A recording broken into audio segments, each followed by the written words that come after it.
আবহমান কাল থেকে আমাদের দেশের কৃষক ভাইয়েরা গুড় উৎপাদন করে থাকেন, কিন্তু দীর্ঘদিন ধরে আমরা লক্ষ্য করছি যে আমাদের কৃষক ভাইয়েরা অনেকেই গুড় উৎপাদন করার সময় যে গুড়টা উৎপাদন করছেন সেটা নিরাপদ হচ্ছে না।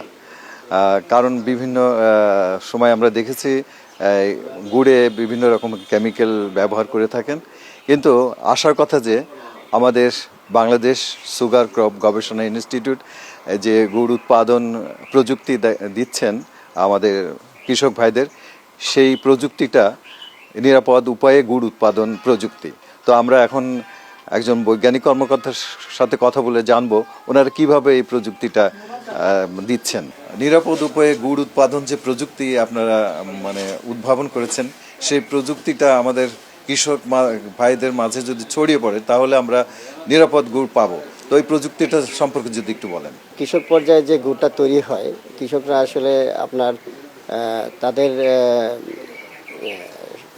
পরিশ্রমটা কমানোর জন্য তারা মানুষ যেহেতু একটু পরিষ্কার বা সাদা রঙের গুড়টা পছন্দ করে, এই সাদা রঙটাকে করার জন্য তারা যে গুড়ের ভিতরে যে আমরা যে আখটা মাড়াই করি, মাড়াই করলে পরে রসের ভিতরে প্রচুর ময়লা থাকে। সেই ময়লাটাকে যদি আমরা পৃথক না করলে হবে কি যে আপনার গুড়ের রংটা কালো হয়ে যাবে, যার জন্য গুড়ের বাজার মূল্যটা কমে যায়।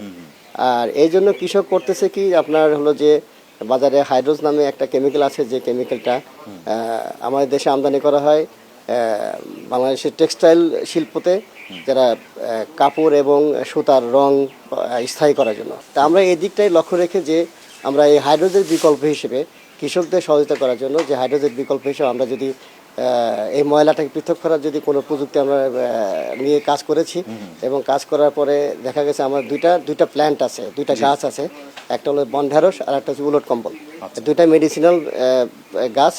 এবং এই গাছের মধ্যে যে নির্ঝাসটা আছে, এই নির্ঝাসটা একটা প্রোটিন জাতীয় উপাদান থাকে, যেটা হলো যে আমাদের হলো যে ডিমের সাদা অংশ যেটা অ্যালবুমিন, যেটা সেই ওই রকম প্রোটিন, যেটা হলো যে একটু পানি গরম পেলে এটা জমাট বেঁধে যায়। তো এরকম এই গাছের নির্ঝাসটা ওই রকম ফুটন্ত রসে দিলে পরে, আখের রসে দিলে পরে সেই প্রোটিনটা ওই নির্ঝাসটা কী হবে, ময়লাটাকে আটকায় নিয়ে জমাট বেঁধে এটা ভেসে ওঠে, তখন আমরা ময়লাটা পৃথক করি। এই ময়লা যখন পৃথক করার পরে আপনাকে দেখা যায় যে আপনার গুড়টা যখন আমার গুড় শেষ পর্যায়ে চলে আসে, তখন গুড়ের রঙটা কিন্তু আকর্ষণীয় হয়, তখন এটার বাজার মূল্য পাওয়া যায়।